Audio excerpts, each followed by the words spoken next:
Mapagpalang buhay sa lahat ng mga kabayan all over the world. Nandito tayo ngayon sa PhilInvest Axis sa loob ng Northgate Cyber Zone. Wow, nandyan ang napakagandang mga buildings.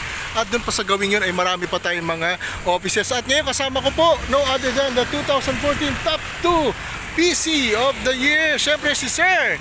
Hello po mga kabayan, nandito kami sa PhilInvest City. Yes, si Bong Pokita ng Dubai. Ganda, nakikita niyo sa likuran ko, Studio N. Wow! Grabing napakagandang investment. Yan pala yung Studio N, Sir Bong, na ano, no, yung pre-selling, no? Yan pala yun.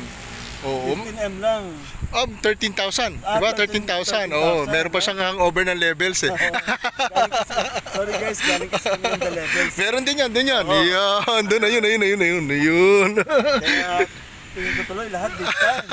Oo. Pero ito magandang investment din, di ba? Napakaganda kasi. Imagine 13,000 lang monthly. Yes, wow. Oo, may grabe. May tayo dito na pwede na, no? Oo. And then napakalapit sa lahat. Ito, ano ba to? PhilInvest Axis? Oo. Ayan. Offices. And ano pang meron dito, Sir? Passive income ang pag-uusapan, malapit lang to sa FEU.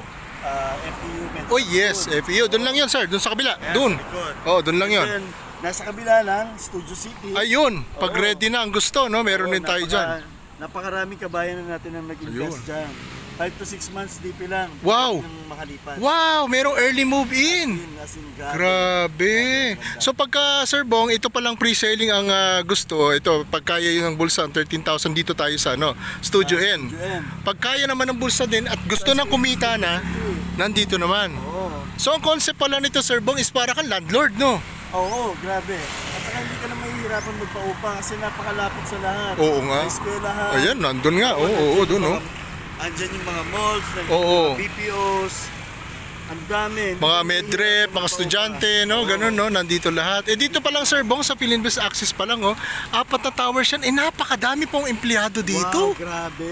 Grabe, no? Asin talaga. Tapos nandun na, sa, ano tawag dyan, yung Northgate, yung Convergys, nandyan, di ba? Nandyan din, Accenture, nandyan siya. Ito actually yun, Accenture. Yeah, Informatics, nandito rin, sa loob. Grabe, kompleto. So may hospital na malapit, Asian Hospital, di ba? Terminal, Festival Mall, Town Center, Ayala Town Center. Grabe, no? Mga bangko, syempre, no? Nandyan. Schools, nandyan din. At syempre yung ating Studio N nga, for as low as 13,000, sir. Yes. Diba? At yung Studio City natin, 5 to 6 months lang, pwede na lumipat. At yung sabi mong 15M kanina na hindi ka pa makaget over. The levels, ayun po, nandun po yan. Ang high-end na project natin ng PhilInvest. Wow! So ano mapapayo po sa mga kabayan all over the world na meron palang pang-invest at sayang ang panahon, no? Oo, wag na mag-aksaya ng panahon. Dapat i-invest na natin sa mga ganitong klaseng mga projects. Yes. Para hindi masayang yung pinagpaguran natin sa abroad. At pagkaroon na dating na araw, may passive income na sila masasabi. Bibigay sa atin. At hindi na tayo mahirapang magbayad sa ating monthly. Oo, may tumutulong na. Tumutulong sa atin sa pagbabayad. Yes, tama. Kaya pala yung iba, Sir Bong, nakakarami talaga ng investment, no? Oo. Yes. Kasi nga, sa bawat investment nila, kagaya ng ganito, tumutulong na siya sa pagbabayad buwan-buwan. Kasi mula sa pagpapaupa, yung upa yun ang ibayad natin. Opo. So darating ang panahon, hindi tayo gumagastos ng gusto, mapapasa atin na yung property. Wow, ang galing. Kaya nga